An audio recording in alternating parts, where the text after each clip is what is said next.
615 BNA. We got that fly DNA. It's our Delian Foundations. And we appreciate your patience. Don't bring trouble. Morning, how y'all doing? How y'all feeling? What's up? What's up, fellas? Yeah. What's up, Tony? What up? What up? So, as you know, we're MC2MC, Adeli, Bandito. and Superb. What's going on with you guys? What's up, Superb? Yeah, this is MC2MC podcast, man. Welcome. Yeah. What's up, man? Hey, we happy to be here, man. Man, appreciate you guys, man. So M Slago, is he there too? Because we're not seeing his video. Yeah, he's there. He's there? It's actually M Slago. M Slago, okay. Slago. Dope. Slago. Cool. So, so how did y'all first meet? Like in the very beginning, as far as music goes. Slago, you want that? Yeah, I'll take it. 9 to 5 grinding, and then just finding that commonality just with our appreciation of hip hop culture, music, fashion. You know what I mean? All of it. And that was a tie that bonded, man. Understanding one man to another that you're working. You know what I mean? Making a living for yourself first and foremost. But then secondly, meeting somebody, especially around Nashville at that time, it was kind of few and far between where you meet cats that really could appreciate, the depths of the culture.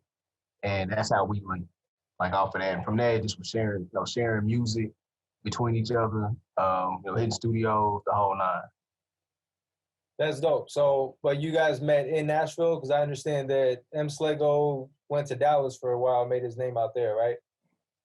Yeah, we actually met. We were working together, man. Like we had a little job, we were working, and I would see him all the time. Like I'd be like, yo, what's up? And he'd be like, yo, what's up, man? And I don't know, I just had a feeling like, yo, my man looked like he do something with music. So I asked him, I was like, yo, actually, I think we just started talking about music, and he was like, yo, I make beats. So I was like, oh, okay, I heard that before. I kind of been around down the street and around the corner. Yeah. And so I said, yo, why don't you let me hear some of your stuff? And he let me hear it, and I was like, oh, yo, you got curse on here? Yeah. No. Yeah, I was like, oh shit. This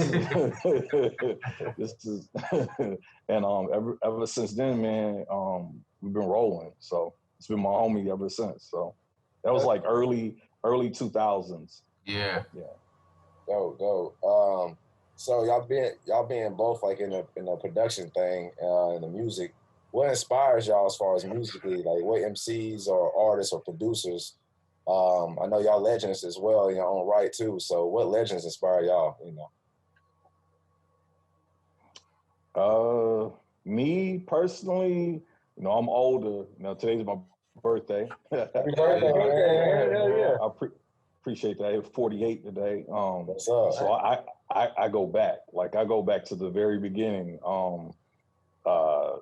Man, everybody. Like I have no, like, from A to Z. You name it, you know what I'm saying? Like they had influence on me coming up. So I did the rapping. I tried to, did the rapping thing first. I was like, whatever. And then found out really like that, I was a B-boy. So that was mainly ended up being my thing. But music-wise, man, favorite, and Slago knows this, my favorite of all time is Master Ace. Yep. So everybody knows that. Like Ace is, man, dirty, you know what I mean? With the lyrics, he do you dirty. Busta Rhymes, and that was Busta was actually that was a link between Slago and myself. So I'll let him explain that to you. Yeah, I'm a huge Busta Rhymes fan. So yeah, that was an easy connect that we made. But Busta Rhymes is a favorite. I use this analogy all the time. And to make it connect, I guess, production-wise, Dilla off top, easily, like hands down, without question. But the analogy I use often is like, it took me a while, to figure out the connections. Just listen to the music. You read liner notes as a kid. I'm 36, so I'm a little bit younger, but I used to just read the liner notes of the shout-outs. You know what I mean? That's it. Never really paid attention to the credits of the records. But when my man, I call him Twin. My man put me on to reading liner notes. Dilla was like the common denominator of everything I love. Mm. You know what I'm saying? Like not knowing, but just all the joints. Yeah, just listen to the joints, the songs I always gravitated towards. He was like the common denominator. So I always say that Busta opened the gates for me, and Dilla was my caddy. Like he took me through the rest of everything else. Yeah, that's so funny, man. I was listening to Busta Rhymes, like watching all his old videos because they still hold a value to this day. Yeah. Even the music, the frequency of the music is still like hold timeless to this day. Like, and people are still jocking his vibe, you know, to this day. So it's kind of like a lot of people are inspired by Jay Dilla. They didn't even know they was inspired by like Erykah Badu. I didn't know she was like getting produced by Jay Dilla. Yeah. So the whole Soul Aquarium movement was ridiculous. Like the the stuff he was doing with Q-Tip, like all of that, like all of those connections. Yeah, Dilla is, you know, hands, feet, legs, arms, noses, down, like top, creme de la creme for me, production wise. But then, you know, it's a lineage of cats from there. You know, you talk about Pete Rock, naturally, Easy Mo B, Madlib, you know what I mean, Knots, DJ Scratchy, nobody give him enough credit, in my opinion. So it's a lineage of cats, man, that you could go down the line and name. But yeah, at the top of my list definitely is Dilla and Busta Rhymes. I hold very, very high regard. Yeah, I mean, that's definitely the music that we grew up on. I don't know if you've gotten a chance to listen to HERU at all, but we definitely have incorporated a lot of that old school vibe in it, that East Coast kind of sound, you know what I mean? Yeah, that shit is dope. Yeah, I checked y'all out. He put me on. I had to go listen to a couple joints. Hell yeah, Appreciate man. And we listened to your music this morning. We heard a lot of the dope music, a lot of Jay Dilla vibes, and we're like, yo, this is what the fuck we need. So yeah. Hell yeah. And so Slago, you lived in Dallas for a while. My man Superb is from Dallas too. Oh yeah? So I don't know if y'all maybe know, I think he knows somebody you might know or something like that. Yeah. Homie Mark Spitz. Mark Spitz. Mark, that's my man. Mark Spitz. Word, yeah, man. You know, when you start, that's one thing I did learn moving to Dallas. Like the hip hop circle is only so big. It might be kind of large in general, but there's still a circle nonetheless. So the connections are always there. So yeah, Mark Spitz is one of the homies. Peace to him. Funny story. Mark Spitz was actually, so, you know, South by Southwest. I know y'all familiar with the music festival. So South by Southwest one year, and I had been knowing Spitz for a couple of years already, just from the radio. So actually, let me not do this justice. So I met Mark Spitz through Knowledge Drop, Lessons Time Volume 2, a radio show I was doing in Dallas for like 12 years, with the legend. You talk about legend, DJEzEddieD. That cat been on the air, community radio, no pay, all love, for 33 years, I think. Wow. 32, 33 years. So now to put it in perspective though, like we know we definitely big up like Kool Herc and Marley Marl and DJ Red Alert, cats like that, but they wasn't doing the numbers he's doing like consistently on radio, on air. So to put it in perspective, you know what I mean? But peace to him, man. He's still doing it. You know, when I moved back to Nashville, and I hated to leave, but he's still rocking. So I talk to him usually like at least once a week. But yeah, EZEddieD introduced me to Mark Spitz through the radio show. And a few years after that, I was in South by Southwest, and I was trying to get a Kyle Raps. Now, the connection between me and Kyle Raps was Homeboy Sandman. Because he did this joint called Love Love with Homeboy Sandman and KRS-One. So I just wanted to meet him, say what up. You know, I know you, we got commonalities or whatever. Happened to be at South by Southwest at the showcase he was doing. Mark Spitz had him in the corner talking to him or whatever. And he ushered me right in to talk to Kyle Raps. And we ended up making the joint off of that connection alone. Yeah. So yeah, I got a lot of love for Mark Spitz. We still work together to this day. I done a couple of joints for him. Yeah. So it sounds like y'all are like a lot of like old wave Dallas. So y'all familiar with like the new scene that's on the rise? Because I'm a lot younger than all of y'all. So. Yeah, I'm hip. Y'all know like Lone Star Music, Donnie at the Dojo. Y'all know like John Doe, Debbie Stone. Yeah, like Stick With It and Rakim Al-Jabbar, like all of them. All right. Yeah, I'm here. You know a dude named Payam, Prince Payam? Pyon, you out in Cali from PS the Rebel? He had a group called Pohectic a while ago. Nah. Dude. Nah. The only Pyon I know is of African descent, and he's in a group with this cat Samuel. They're PS the Rebels. They out in Cali now. Okay, dope. Yeah, because I was actually born in Dallas. That's kind of like a cool connection me and him have. And I connected with this group back like almost 15, 20 years ago from Dallas. And the dude's name was Payam. So yeah, I know Dallas is a big town, but it can be a small one, like you're saying, kind of like Nashville. Now the community is always tight. It's definitely separate bubbles, but the collective is still the connections are always there. So what are y'all thoughts on like the new wave of Dallas? I mean, like you got people like Cash Page and like Yellow Beezy putting on for like the new generation. Like, what are y'all thoughts on that? Do y'all listen to that? Y'all partake in that? Like, y'all reach out to some of the newer people on the scene over there? Like, it's fun fact if y'all didn't know, Dallas was actually founded by people from Tennessee, so there's actually a connection between those two states anyway. Wow. I didn't know that. Wow, no, me either. Yeah, he dropped the gem for real. Now I'm familiar with like Yellow Beezy and Mo 3 Cats and all of those dudes, but for what I enjoy personally, they don't move me. They're doing great things. Don't get it twisted. But it's not an acquired taste that I've acquired for that, to say it that way. But again, once you in the music scene and the hip hop scene specifically, you run across them, you're familiar with them, and you respect what they do. I'm not gonna shun them by no means. They're doing what they want to do, and they're doing it well. They're doing it at a high level, and you gotta appreciate that because we all know talent without grind is nothing. So they out there doing what they're supposed to be doing. So I see them. I've seen them, right? I don't see them now, but I've seen them. Pounded up a couple of them, like Bobby Sessions, cats like that. You know what I mean? Like definitely give them credit where credit is due, but it ain't really my flavor though. What's up? So what piggybacking off of that, what about the Nashville new wave scene? I know you got a lot of artists. Have you worked with some of the artists, or you admire some of the artists you want to work with, or even producers in Nashville? Man, I'm just trying to get back acclimated to the city. Like I was gone for 14 years. Wow. So when I left, the scene, the hip hop scene was very dwindled. You know what I mean? Yeah. Like Tony was rocking.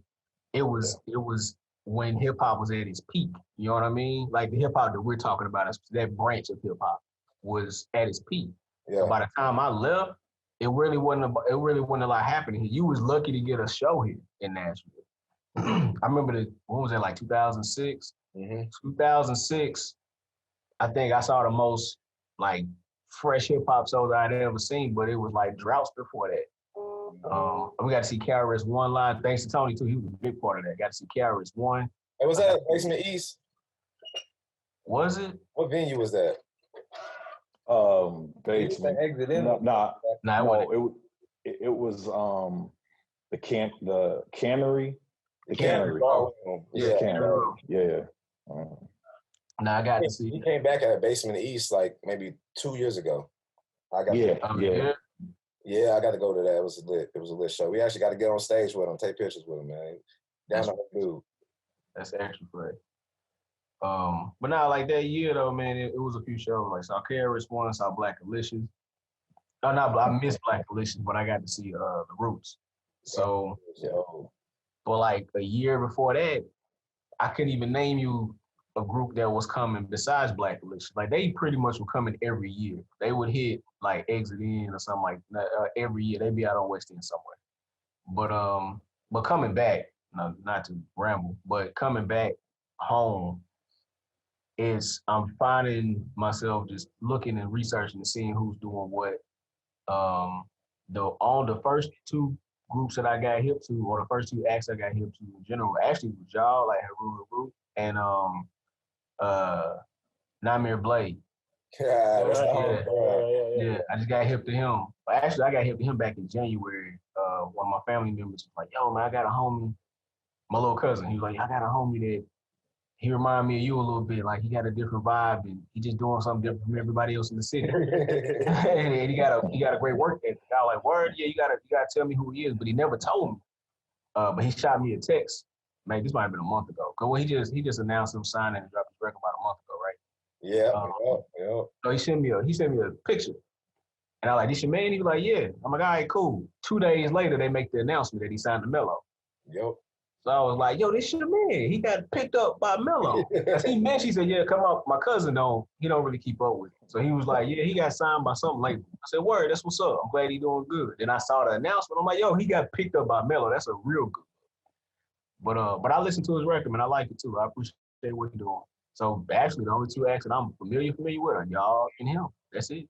For now. We're gonna have to put you on game, man. That's dope, man. That's dope. No, because we that's what our platform is usually accoladed towards. It's like putting people on artists that they don't even know about, or people behind the artists, or like producers, managers, and get to see the Nashville DNA from the backside. Like nobody really knows about that side, and the underground side. And it's really like that's funny hearing that 2006 that it was like almost obsolete to hear like a rap scene on Nashville, and then we bring it back full circle to now in 2020, where it's like at its most highest and it's blossoming like crazy. It's like so beautiful to see all these different pockets of Nashville coming out to one thing and kind of come to the surface where people recognize Nashville more than country, you know.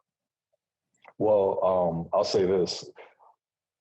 Like I said, of course I'm older, so I was around when there was an incident that happened. What really messed us up was there was an incident that happened back in like 86, 87. There was a concert at the Municipal Auditorium where it was like Eric B, Rakim. It was like real dope ass concert. It was Eric B and Rakim.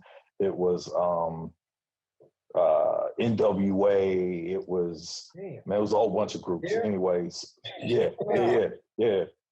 At the Municipal, and what happened was there was they were doing like a canned good drive, in the bottom of the Municipal. Like there's a separate entrance in the Municipal Auditorium that's on the side. That now it's like a country music museum or something like that. Yeah. Well, they were having a separate party, an after party there, and a lot of people that I actually went to school with, classmates of mine, got trampled and killed. Oh. They started tear gassing us in the middle of the streets. Like people was running everywhere, and from there, that happened like I said, 86 to 87. So from that time up until at least 90, 91. There was really no real rap concerts in the city whatsoever. Like they band together, like the locals, like so rap was kind of new, I guess, in a sense, and back then. So they were like, nah, we don't want none of that shit here. And so they was like, nah, man. So I think the first person that came back was like maybe Public Enemy. They were the first people to come back, and they I think they were receiving like death threats and shit. And then like from 91 to like 90, let's say 94, you had some good shows. You had some real good shows, and I don't know what happened. I mean, but like you said, pockets, and you guys are bringing it back now, so that's all that matters. Thanks. Well, segue into that is you used to perform back then too. You were part of a hip hop group in the early 90s, right? Mm-hmm. Yeah. I started out it was me. It was a bunch of us, bro. There's a bunch of us. Everybody's pretty much like kind of disbanded now, older, doing their thing. But what happened was a bunch of us came together, MTSU. We met in 92, and we ended up getting like some of the first major record deals for hip hop artists, for stuff that I think the first artist that got signed in the city was Pistol. Yeah, that's my cousin. That's my second artist. Okay, Pistol got signed. Yeah. I actually, man, when I was rhyming, I battled him. Yeah, a long time ago, man. Yeah, and I know he don't remember that shit. It was like in '89, but and then from there, after that, what happened was we got Count Bass D, he got signed, and then a few other people from our crew all got signed to major deals. Whether some of them worked out, some of them didn't. But it started out with Third Base, the rap group Third Base, and then we all kind of slid in from there. Jazzy Jeff came here and was like, yo, I think you dudes are dope, offered a deal, would have been the first person on Touch of Jazz Records, would have been out in Nashville. Yeah, Jazzy Jeff, yeah, man. Yeah, Jazzy Jeff, that's history. Wow. That's history. Yeah, Jeff, and who else? Jermaine Dupri. Jermaine Dupri came. He came a couple of times because we had so many people, so many different artists in our crew. The name of the crew is called H2O, hip hop orchestra. There was like probably 10, 15 artists. You know what I mean? Like we had, females, groups, solo artists. So I mean, we was all over the place, man. Like, so basically, after saying all that, after everything kind of settled down, I kind of just started I just became a fan, man. So I was like, you know what? I still got the love for the music. You know what I'm saying? So either, whether you work out, because not everybody is going to make it. And it depends on what level of making it, you're looking at. But then, I just started becoming a fan of just listening to dope music. And then, like I said, I hooked up with my homie, and I was like, yo, maybe I could kind of, feed some energy into him and see where he can take it. And then my boy just, took it to where he took it. So, and here we are. I owe it to Tony for my first time being in any kind of studio at all. You know what I mean? Like, and y'all, everybody knows how this feels. So, you do it. You doing what you do. Like I tried to rap, and I wasn't bad, but I found my comfort with music because I don't like talking a lot. When I speak, I like to make sure what I say is potent and poignant. But the production was my lane. So you making beats in your room, in your headphones. You don't let nobody hear it for however long. And then you let that one person hear it to give you that small vote of confidence, and then you go forward, right? Yep. So, Tony was one of the first cats, outside of my bloodline, that I was like, let me let you hear something. Because I knew where his vibe was, just from kicking it at work. And he was like, yo, I know I got somewhere I want to take you.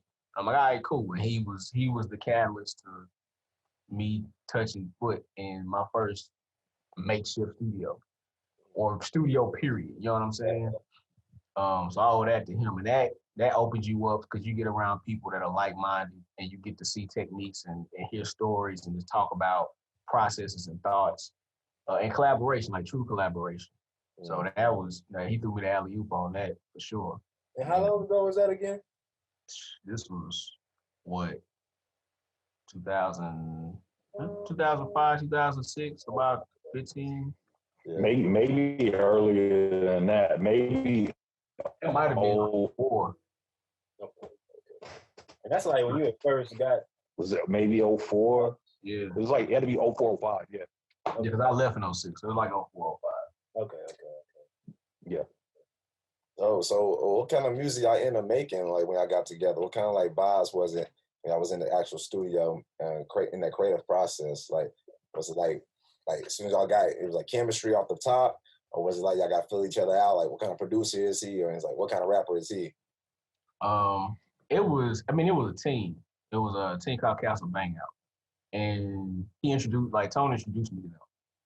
So he told me, yo, I know this cat, he's nice, and I want y'all to hear him. So I went in and played a few joints, and that same day they started working on a joint. So that in itself is yeah, I got it. It ain't all fluff. It's real. Yeah. I'm worth somebody listening to. You know what I mean?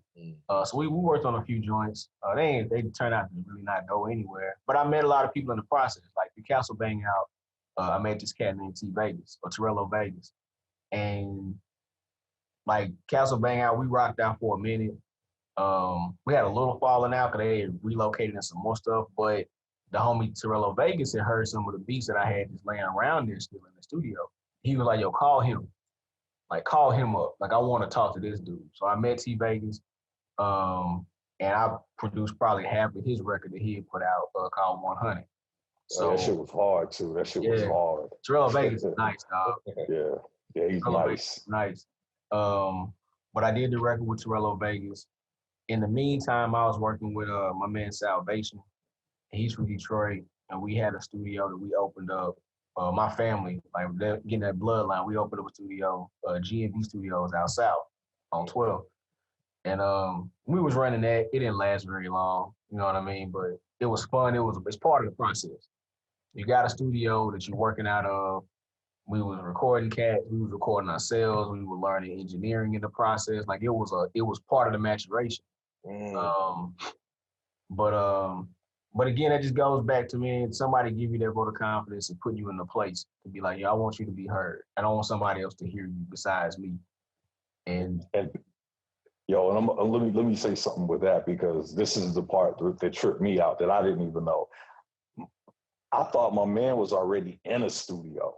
Like the way he came across, you know what I mean? Like I was like, hey, this dude, you know what I'm saying? Like he got some stuff that slap. So he was like, nah, man, I ain't never been. I was like, what? You never been in a studio before? Like, man, like the stuff, he was already like, he had these, not to give away like his production secrets or whatever, but he made these beat tapes that he would call Generations. So he had like 1 million beats on each generation had like 1 million beats, and they like have all these crazy names. Man, you know you only get like 10, you know you get like 70 minutes on those CDs, dog. but the thing about it is, like I seen like, yo man, we worked together, and then we worked 2 jobs together, overlapping. Whatever. I got started working at another place, and yo, on lunch break, I'm like, yo, what you about to do? Like, yo, man, I'm about to go to McDonald's. I was like, what? Oh, okay. So every day, yo, I'm about to hit McDonald's. So finally, I was like, yo, what you doing at McDonald's? He's like, yo, man, I'm in the parking lot using that Wi-Fi, making those beats, man. I was like, you know what I'm saying? So that's when I was like, yeah, man, my man. And wasn't no tricks to the trade, wasn't no, and like he said, even the studio, like he hooked up with my homies, it didn't really work out like it should, but at the same time, it's not always about that. Sometimes it's about getting your, how can I put it? Like that should be where you get a, I don't know where I'm looking for, but like you what do they call it? Make your bones or whatever. You kind of get to cut your teeth a little bit, yeah. Right. And that's what he did. And then he took it from there, man. I was proud of him. You know what I'm saying? I tell him to this day, I was proud of him. And I was like, just put me on let me get on a joint. Give me a shout out on a joint. You know what I'm saying? So. And to that note, you got to shout out 2014. I did. Yeah, 2014. Instrumental album called Old Jones. And Old Jones? Old Jonesy. Like from on Life. When he was like on the movie Life with Martin Lawrence and Eddie Murphy, it was like, oh, Jones, he got his walking things. We talk movies. We talking codes. That's another thing about us. Like we nerd out and we talking movie codes, man. So we go from there. But I wanted to put out an instrumental album, and I was like, man, I didn't have a title or nothing. And I was like, man, I knew I was compiling beats for it, but it wasn't like it wasn't syncing. I'm like, something ain't right. I'm missing something. So it was one day, like he would leave me these we talking codes. He would leave me these coded voicemails every now and again, and I would save them because they were kooky as hell. But I understood it, but it's kooky like to the outside ear or whatever. But I was going through and I listened to like one of the most recent ones he had left, like just one random day. And I was like, that's it. Like that's the spine. That's the spine of what I need this instrumental album to be. So as soon as I made that connect, like all the beats start flowing. It's like, oh, okay, I found it. I opened up the floodgates. You know what I mean? Like Percy Priest, everything's flowing through. So compiled the record, and I hit him. I'm like, yo, I want to put some of these voicemails on this record. He was like, cool, do it. I'm not gonna say nah. So that was like the ultimate shout out. That's hard. That's dope. That's Yeah. hard. So he opened up the record, he closes the record, and he's throughout the record. And that's what music is about, man. Using every aspect of music and because that's the life y'all living. That's y'all language. Why not put it in the music? Because that is y'all, and you are making music from your inner channel. So yeah, it's like, we talk about finding that inspiration wherever it might come. You don't know where it's gonna come from. You don't. You know, everybody got their techniques. Like whenever y'all hit a writer's block or just a creative block, one of y'all might want to go watch movies. One might go listen to something else new. Some might listen to, something that you love from the past. You might go out, take a walk, listen to a podcast, or whatever the case may be. But when it hit. But you got to be open to all those avenues. Oof, yeah, right, man. Different muses, different channels. Yeah. So that day, the voicemail was it. You're talking about like speaking code to each other and stuff like that, but I almost feel like that's how hip hop is to me and shit. Like if you're really listening to the lyrics, at least the way that we demonstrate it, like some lyrics I just thought of. I'm very Dipset influenced in some of my tracks. You might hear it, but I said, first of the month, you're in Cleveland, Ohio, eating pico de gallo till it's Cinco de Mayo. If you don't know Bone Thugs, that's gonna go over your head. Yeah, it don't make sense, right? Right, don't make sense. Yeah. Yeah. So you gotta. That's part of the culture, man. That is part of the culture. Like, even with the way man, that things Dipset movement was so. You know what I mean? I think I know all those guys, but I don't. The culture itself, it only reports what's happening. You know what I mean? Like hip hop reports what's happening in the neighborhood, and you gotta be hip to that to understand the lingo. You know what I mean? To understand the codes, to understand the references and things of that nature. So yeah, you're right. Like you have to, every homie that you might have. Like I talk to everybody I know different. The content is the same, but the way that I give it is different because it's a personal connection with whoever that person is. Right. Man, if you listen to me and his conversations on a random day, you'll be like, what the hell are y'all talking about? Like, what the hell is wrong with y'all? But it makes sense to us, and that's all that matters. If you happen to be a part of our culture, you'll understand. Exactly. Make that on a larger scale, put that reference to hip hop. If you're a part of the culture, you'll understand.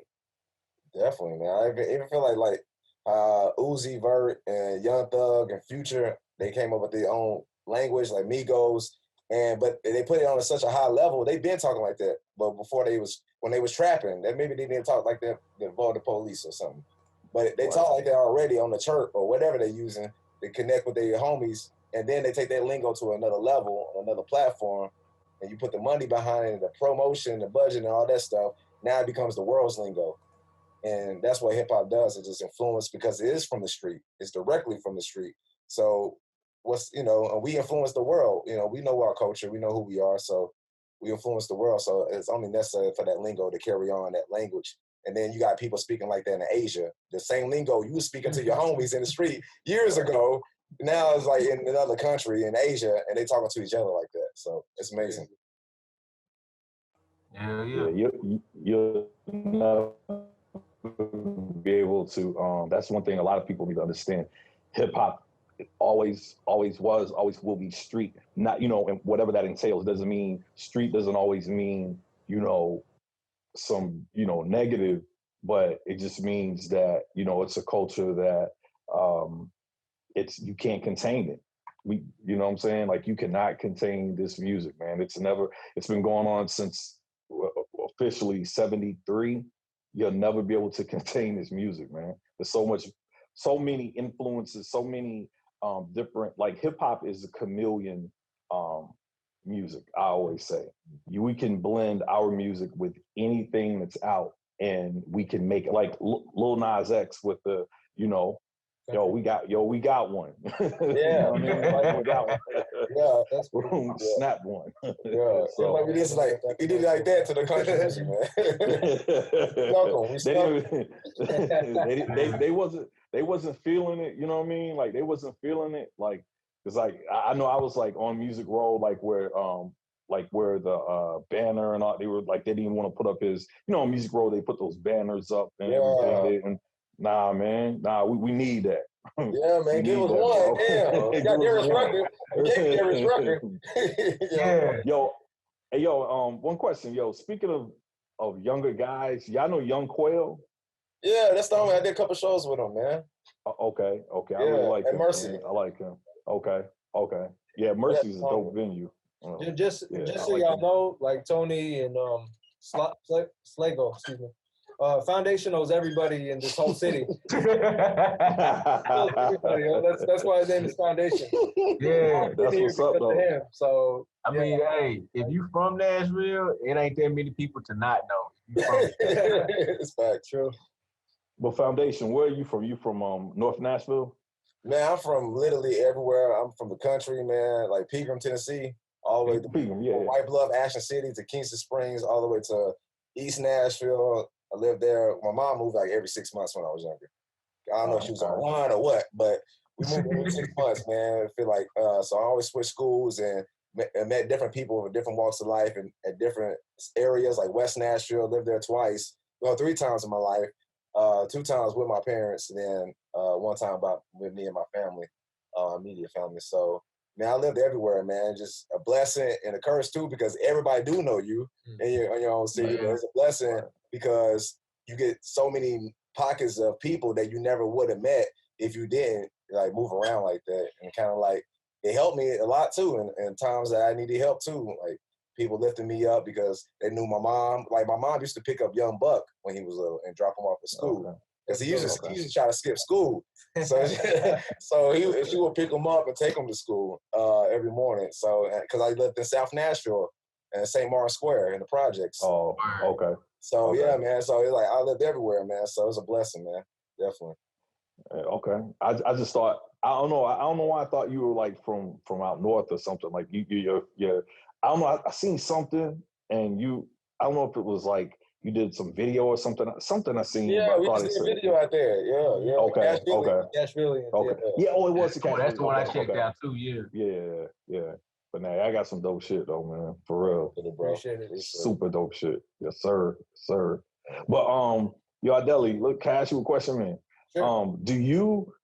Are you from New York? Like where? Because you're always like in Queens and right. Like, yeah. Actually, I grew up here in Nashville. Went to MTSU like you did. Okay. Right after that, like Nashville still wasn't like popping as far as like a big city vibe. So it was an opportunity for me to just kind of bounce and just get out of the norm. You know what I mean? So I moved to NYC. My friend went to NYU and he was like, yo, you want to be my roommate? I'm like, fuck yeah, let's go. And literally just like that, I just like landed a job in Queens.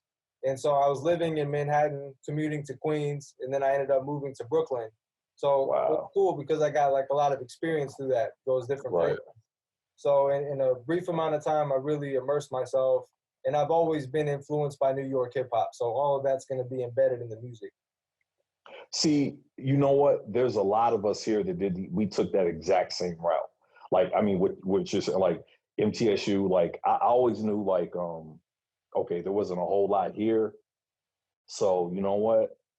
We got to bounce. You know what I'm saying? And me and my homie, the one that was running the studio that Slago was at, he was talking about earlier, that's what we did. We hit that road, man. We was hitting the road, we was hitting that, you know what I'm saying, East Coast, 17, 18 years old, you know what I'm saying? So same thing, man, hitting those boroughs, you know what I'm saying? We were going from VA all the way up, you know, all the way up to New York City, you know, so. That's fucking dope. Yeah, that's what we're getting that culture, man. Like, yo, you know what I'm saying?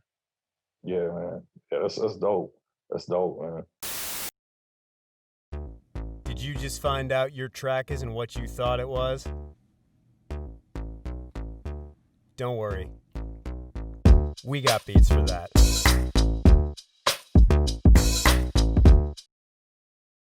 Do you guys, so with COVID and everything, like how are you able to move around? Because I see you got new music. You just put something out, yesterday, right? Yeah, Stranger Things. Upstate sound video, yeah, for sure. Like, so when's the next show? Like, how's that, any, like, you know, virtual shows or? We tried our first prototype virtual show at this place called Home, HOME. It's kind of helping artists evolve, basically.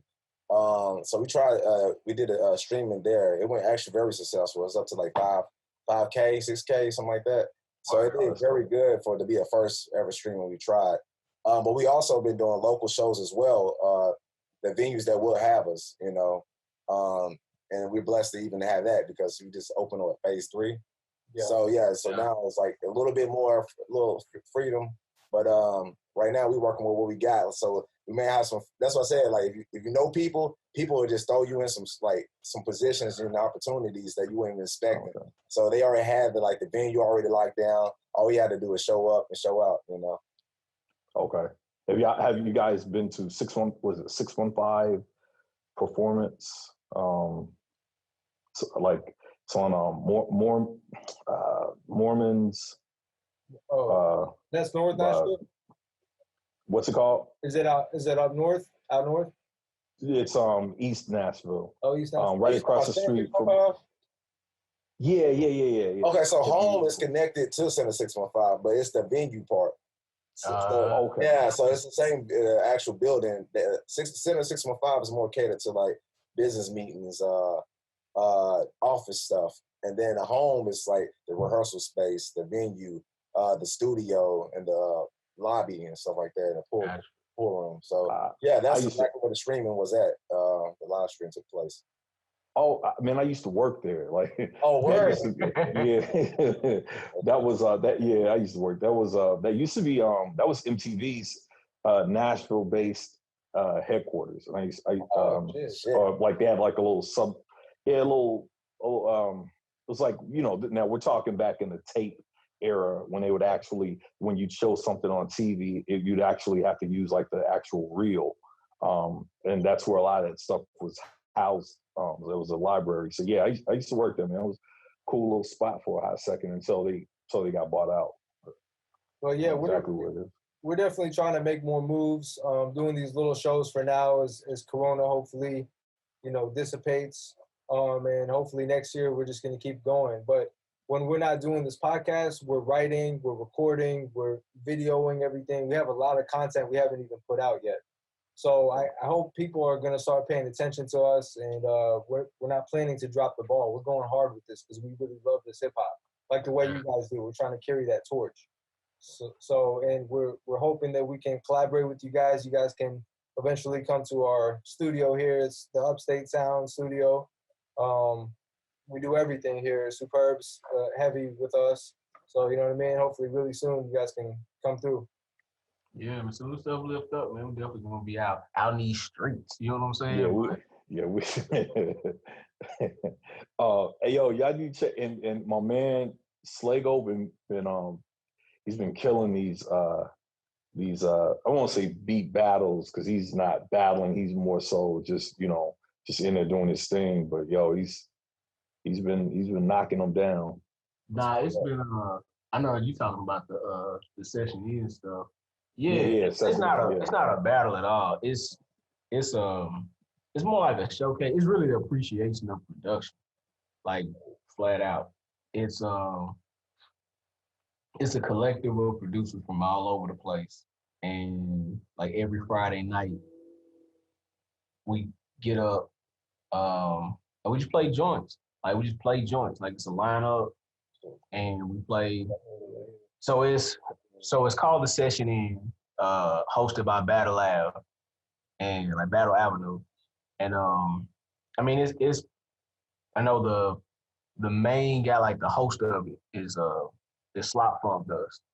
And he's known from Rockets times, you know what I mean? Like Rockets A&R and stuff like that. But Slop hosted, and it's a bunch of people, man, from all over the place. Like names that I hadn't heard of before, but I know them now. You know what I'm saying? And I will not forget them ever again. But like, and it's a lineup. They have these residents. So like Slop Funk Dust is a resident. The homie Illustrate's a resident. His homie Max Kane just became a resident. So they rock like every Friday night. And then they do homie rounds. And the homie rounds are just other producer homies that they know they got invited or whatever, and you show, you've proven enough that you be like, oh yeah, you can rock with us pretty much. And you get to play. You play a couple beats for like a little 2-minute span, and that jump rolls from like 9 o'clock at night Central Time to probably like 2 in the morning sometimes. Hey, that's dope. So like what's y'all straight beats. mindset though on it? Cause like I'm a young cat, so y'all sound real old age. Nah, it's some young dudes in there. There's some young cats in there that's out there doing it. This cat Zenon. Zenon is younger and he's popping. There's a cat named Melody. He's super heavy in the joints. It's a female named Brown Jewel. She be in there smashing. Like there's no ageism involved. It's all just freshness. You know what I'm saying? If it's fly, it's fly. Okay. Yeah, but they get in and they, You know what I'm saying? There's the old age, new age, you gotta be able to find a common ground. So that's why. Yeah, that's why you know I like what though? Particular. But you know what though? Oh, I'm sorry. But you know what though? Like even with that, man, like and that's one thing, like I wish, like I hope that we'll be able to get away from, because man, it I don't know why that's become a thing now. Like the new everyone, it's the old, the new. That's when you can say, "Oh, slow Hey, your connections. It's always been, yo, man. If your shit is dope, Yeah, connection. Yeah, your connection is a little draggy. But I know what you're saying. It's regardless of age, if it's dope, it's dope. If it's fresh, it's fresh. You know what I mean? Like if you do nice work, you do nice work. And that's why in particular, like I like the session in joints. Cause you can find a dime a dozen showcases happening in the city or even online, and you already know what that's catered towards. Like it's usually really one-sided. Beat battles the same way. Like it's pretty one-sided. You know what you're going into. And for the session in, it's not a showcase. It's not a battle. It's really just an appreciation of dope MC, dope producers, like fresh producers, regardless of age. Like if your stuff not, you get to play. Exactly. That's it. It's simple as that. Luckily for a lot of us, from what I can tell anyway, and I might be speaking out of place, but from what I can tell, like everybody that gets to rock, they've shown and proven, like ain't no hookups. Like it's, hey, can my man come in and play? Well, let me hear some of his stuff. If it jam, yeah, put him on the bill. Let's let him play. Facts. You know what I mean? And they keep coming back. Yeah. Or whatever. Flyers, you know what I'm saying? You fly. Yeah. So it's just, it's, if somebody peeps you out or one of your homies, that's already in there rocking, they say, hey, I want to bring him in. All right, cool, let me check him out. And like a lot of them older cats, they don't have no problem telling you, people sometimes have a hard time telling somebody they don't like their stuff. You get a bunch of sideways yeses more than you get straight yeses. You know what I'm saying? Yeah. So they'll be like, nah, they nice, but they don't fit this bill. You know what I mean? They're not of this caliber, so to speak. Cause it's some monsters in there, dog. Like it make you go, it's inspirational. Like you go back to the drawing board every Friday night. Like I done had a couple nights. Is this like people all in Nashville? This is like all over the world. It's all over the world, dog. It's people from Brazil. This dude that be up with us in Germany. It'd be like 3 o'clock in the morning for him. What's his call? And but they be from all over the place. Cats in Canada. Like I'm in Nashville, cats in Atlanta, Florida, Cali, New York, Michigan. You know what I'm saying? What's this sesh cook up? What's this called? It's called Session In. Hosted by Battle Avenue. Yeah, they do it every Friday night. Man. I'll link y'all in. I'll make sure I give y'all a link. Cause I think they stream it on YouTube, and it's kind of like they do a Zoom meeting or whatever. So we jump in the Zoom meeting, we all rock out, shoot shots at each other and just play beats. Unreleased joints, released joints, whatever you want to play, you play it. Yeah, that remind me of some things I used to do in Nashville called a ciphers. I just used to do like ciphers at the crib, like for 3, 4, or 5 years straight, man. Just having people come over for we used to just open our house up to the community. It was kind of dangerous to do that, but I feel like the energy that I provided, it's like we never had a negative moment in that. 5 years time doing ciphers. So we used to just have ciphers, and the people used to come with like mostly just MCs at first. Then singers start coming through. Then poets. Then after the poets, the musicians start coming through. You said Seneca? Huh? You said Seneca? No, ciphers. We used to do ciphers. I thought you said a cat named Seneca. I know a dude named Seneca used to rock out here. He probably was there too. Shit. That's how I met a lot of people in Nashville, man. Literally, that's how I met a lot of musicians, a lot of poets, a lot of rappers, a lot of singers, a lot of producers, especially my Conscious Beats, which I found out later is my cousin. So, but yeah, man, just a lot of people. Then once you get them with them ciphers, man, you be like, yeah, Conscious Beats is dope. Yeah. That's our producer, man. You should check him out. You remind me, M Slago, a lot of him.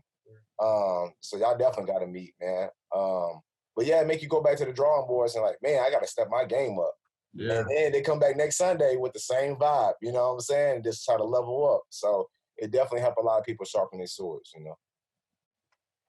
Yeah. Say still sharp and steel. It had served to be true the first time I heard it to this day. Dr. Mundo. So what y'all got coming up next, man? I know y'all still grinding, and y'all still trying to work on your legacy. So what y'all got coming up next? Like what's in the folder for y'all? Yeah, can you hear me? Yeah, we can hear you. Yeah. Okay. I don't have nothing coming up. I'm just I just like hip hop. Straight up. I just love hip hop, man. Yeah. I do want to say this though, just on some like, speaking of legacy, they are opening up the I don't know if you guys are familiar with the Universal Hip Hop Museum. That's about to open up real soon. They've been doing a lot of pop-ups. It's going to be slated to open up, I think, a couple, maybe next year or so in the Bronx. You got to check it out though. But it's UHH Museum on Instagram. Okay, man. Definitely check it out. Yeah. Word. Yeah. I remember hearing about it. I never knew where that went, because they've been talking about it for some years. I'm glad they finally about to open it up. Oh, so what is that like? Because I know hip hop is huge, especially now. So what else do you know like what's that going to entail as far as, I know you said Universal in the first beginning of it, but it also includes hip hop. So you know what it's going to entail? Like, are they going back to like African Bambaataa, DJ Hertz, Cool Hertz? Very beginning, everything you can think of, because it doesn't just include, with that being said, disco, salsa, calypso, reggae, which hip hop, like what Busta Rhymes was just speaking about the other day, hip hop started in the Caribbean, like it's a Caribbean, we owe everything to dancehall and reggae. That's where it all started. You know what I'm saying? It all started from there, so basically we need to, I think us as, even like, especially down south, like I wish we had something like that here, you know what I mean? Because I think it would make people enjoy the culture of traditional hip hop a little bit more than just, some of the stuff. Because I've seen it all, man. I listen to it all. I listen to, quote unquote, like we were saying earlier, young people's stuff. I listen to everything. I'm just ahead, man. I've been around, like there's not any music literally out, or not a genre out that I haven't, had. I probably forgotten more music than some cats will remember, man. I'm just, you know what I'm saying? And I can see that a lot of people need to, I think if you, how can I put it? If you know where you're coming from, you know where you're going. So, I think that's very important. And I think it's important for all three of you to keep doing what you're doing, man. Keep doing that shit. Keep doing that shit. Don't stop. Like me and my homies, that's the issue that we had. We stopped. Do not stop. You know what I'm saying? Do not stop. I tell, me and Slago used to talk about this when he was coming up. Don't stop. And he didn't stop.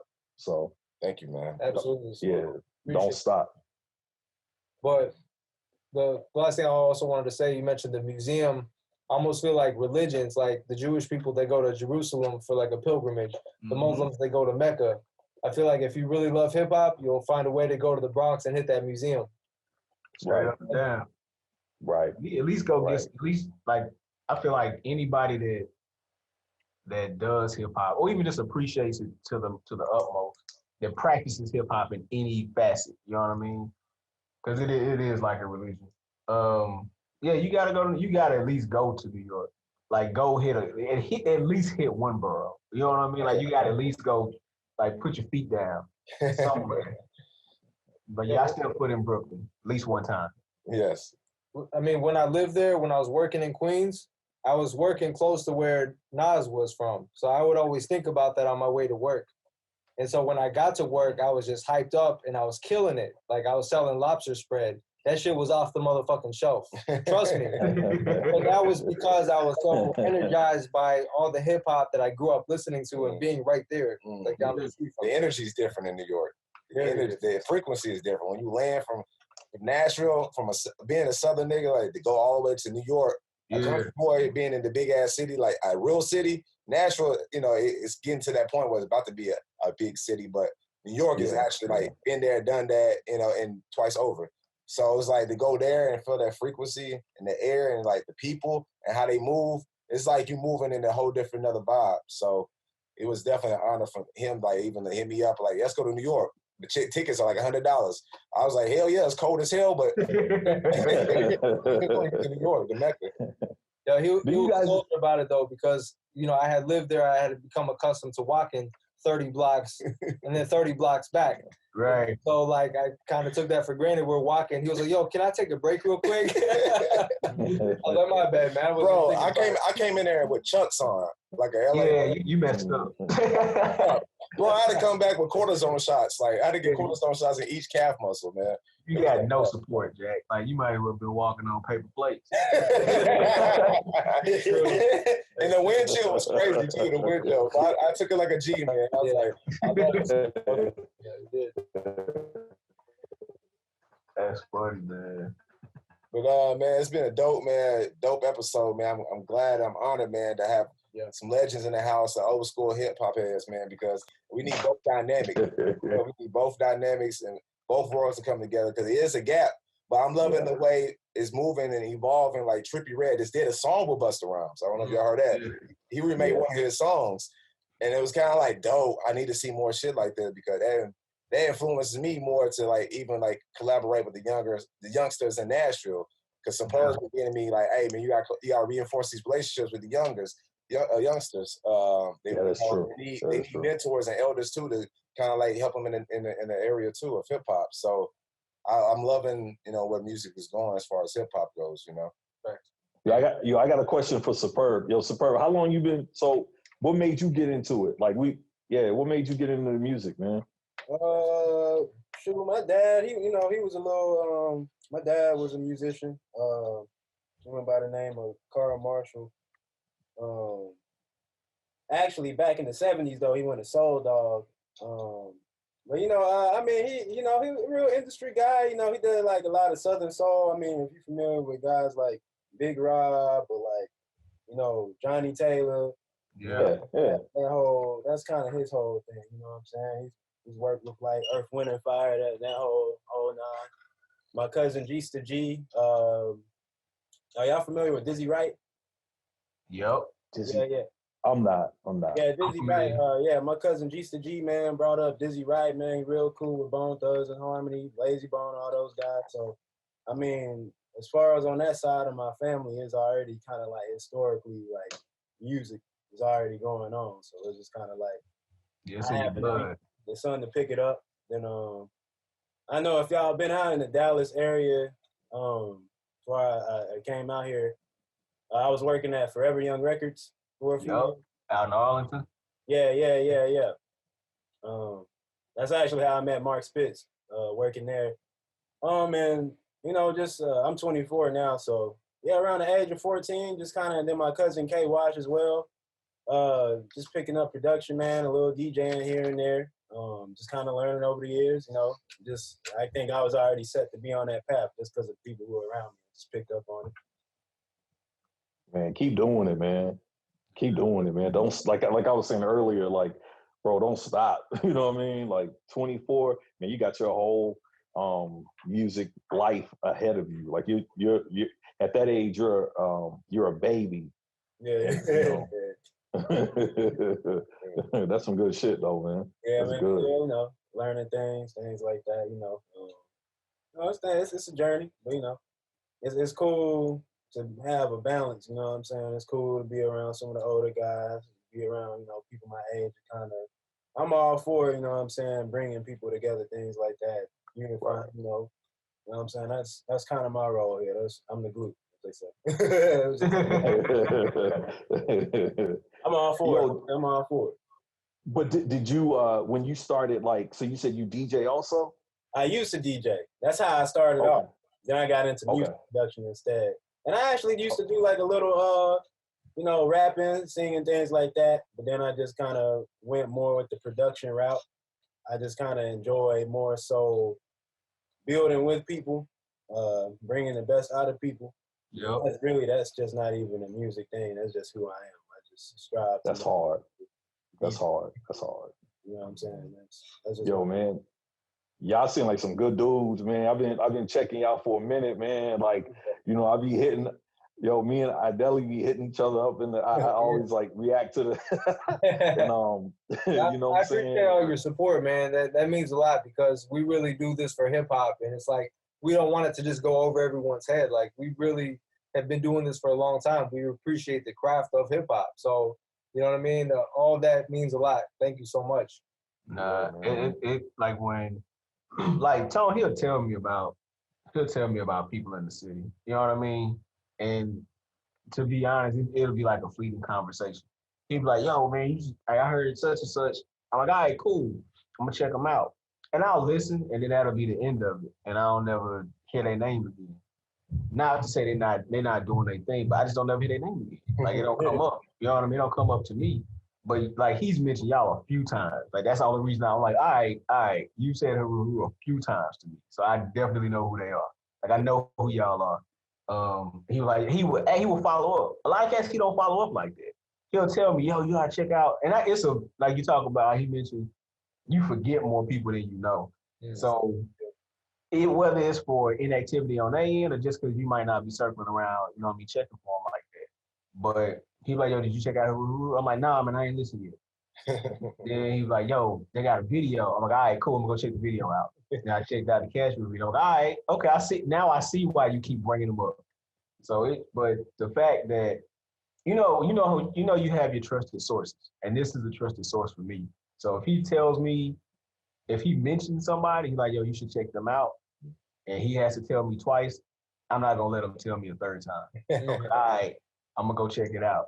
Yeah. So the fact that he holds y'all in high regard means shit. It means a bunch to me, and he ain't never steered me wrong. Like he don't miss with his assessments of art and talent. Sometimes I do. Yeah. Sometimes it ain't never been a swing and a miss when we talk about it. But definitely big up to y'all, man, for sure. That's an honor, man. No, that's an honor, man, because we appreciate any feedback because our hip hop group is young as fuck, but we've been doing this for a long time individually. So It's kind of like it's great to get feedback on our music based on from all walks of life because we don't know until we get that reflection from the audience. Right.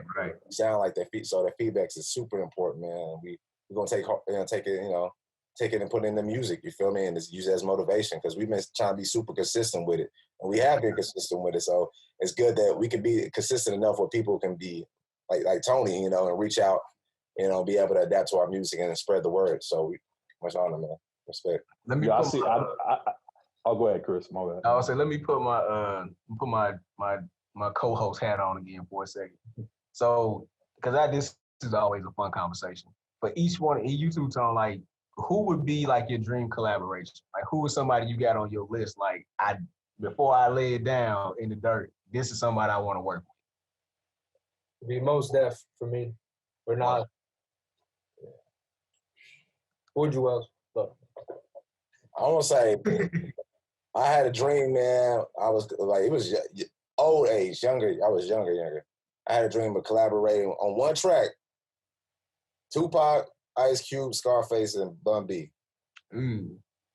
because that's universal right there. All them dudes influenced the whole game. So I was like, if I can have all them dudes on one track, that would be my dream collab.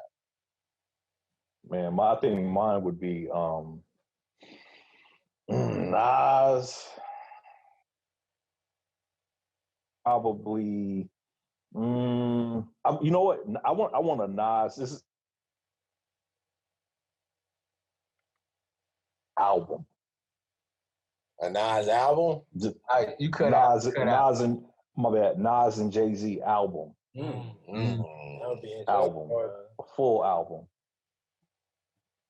Especially with all the history. Right. You know what I'm saying? So That's some platonic shifting you're talking about right there. Right. What about you, Bird? With production from younger cats, like how Nas. I mean, you know, ironically, I'm a young cat, but shit, it's, you know, I listen to a lot of like classic records and shit. I feel like I'm real artsy. Like I'm always mixing and crafting. My sound is very original to me. So if it was people I was gonna work with, dream people to work with, John, my favorite rock band of all time is Yes. They're a progressive rock band from the 70s. I know about Yes, yeah. So I would love to work with John Anderson from Yes. Really the whole band, you know, rest in peace to Chris Squire, the bassist. But I love to work with John Anderson, Kanye West. I would love to work with Brian Eno, which he's a pioneer of ambient music from the 70s. He did a lot of art rock. I would love to work with Todd Rundgren. He was a very big pop artist from the 70s. Also, I would love to work with Peter Gabriel, which he was a member of Genesis with Phil Collins. Peter Gabriel was nice. Yeah, he was dope. So as you can see, yeah, my taste is a little eclectic. It's like, yeah, I think you might only miss me with one of them names, so I feel you. I'm on that. Yeah. But yeah, you know, I like to experiment. I'm all about, you know what I'm saying, looking forward to the future or taking bits and pieces in here and like constructing something new, like a new template. You know what I'm saying? It's a little here, a little hip hop there, a little rock there, a little ambient, electronic here. I like to experiment. Once again, and that's the I don't know if you guys can hear me. Sorry if my connection's going out, but once again, like even with that, like what you just said, superb. What you just said, man, that's the embodiment of hip hop. Yep. Everything, like, you know what I'm saying? Like you might say it's eclectic, but I just say it's hip hop. I feel that at the core, the core of hip hop, it's definitely like what you were saying earlier, like you can still, because the core of hip hop is sampling, so it's like taking all those bits and pieces and things like that. At the end of the day, that's still the foundation. It's still hip hop, regardless how old or how new it is. That's still the core of what it is. So universal. I do understand that. Yeah, it's universal. Yeah, definitely. Right. Yeah. Universal. I knew you dudes was lit. I knew you dudes was lit. Huh? What'd you say? I said, I knew you dudes were lit when I seen the album cover with smoking the stogie. Yeah. That was our Deli's idea. He's like, let's get bombed up for this. Hey, that was hard. I like that, man. Yeah, we coming at hip hop in a new light. We feel like we here to heal hip hop. I mean, not heal hip hop only because hip hop is sick a little bit. You know what I'm saying? You do have kind of like, you know, not everybody's like, you know, put into the due diligence because it's so like profitized right now. Everybody's a profiteer. Not everybody, but majority is a profiteer. Nobody's like in the 90s, and of course you had more people doing it for the love of it. Now it's got so big and commercial, you got to filter out all the people that's doing it for the bullshit of it, the fame, the clout, you know, the money, the endorsements, the sponsorships. There's so many different moving parts now. So now we're here like, okay, if that's how the game's gonna run, we're gonna be the opposing side. You know what I'm saying? We'll be the ops on that side. You know what I'm saying? When it comes to like pushing that out and then getting more of the real people in, bringing them in. So, and we feel like healing people through music is a vibration. We feel like you can actually heal people through music. Why not hip hop? Hip hop is the most resonant thing you can touch on, you know what I'm saying, as far as the world and universal language. If we was to communicate to aliens, you would send hip hop to aliens. He wasn't saying classical music. He wasn't saying pop music. He was saying hip hop because that's the world sound, you know. We talked about that too, like a few times. It's like hip hop is the most widely accepted, the most easily. It's just, I forget what word I want to use, but it embodies everything. Like if you listen to hip hop, as vast as it is, you can hear every other style and genre of music that has ever existed and that will ever exist from this point forward. Because you can literally put beats behind anything. You can literally rap over anything. Yeah. You know what I mean? You can dance in, like, yeah, man. This is our shit. And chop and sample all kind of stuff. So yeah, it definitely is the most widely accepted, easily absorbable genre of music, and it embodies everything. I mean, he brought us here today to talk about hip hop. You know what I'm saying? So it's like, and we from all different walks of life. So for us to be in this room, you know, and talking like this about hip hop, something that changed all of our lives, I'm sure. It's a special thing, and that's what the MC2MC podcast is for. So we thank y'all again, man, for blessing the set of MC2MC podcast. I hope to have y'all back. Definitely want to collaborate with y'all, so we're gonna definitely be in touch anyway after this. Yeah, don't forget to link us on that session in. No, I got you. I'm gonna go find all y'all on there. Yeah, because we got a house of producers. Like that's, you know, Upstate Sound. That's what we do. We got producers, media, whole game. So that's what we do, man. So we definitely want to link up on that session too. But bless up again, the host foundation. Hi, Deli. Boy, superb, man. It's been the MC2MC. Thank you for our special guests, M Slago and Tony Bailey himself. And continue watches, and don't forget to share, subscribe, like, and comment below, and hit that notification button, you know, so you can get the latest. What's up? Appreciate y'all. Much love. Peace.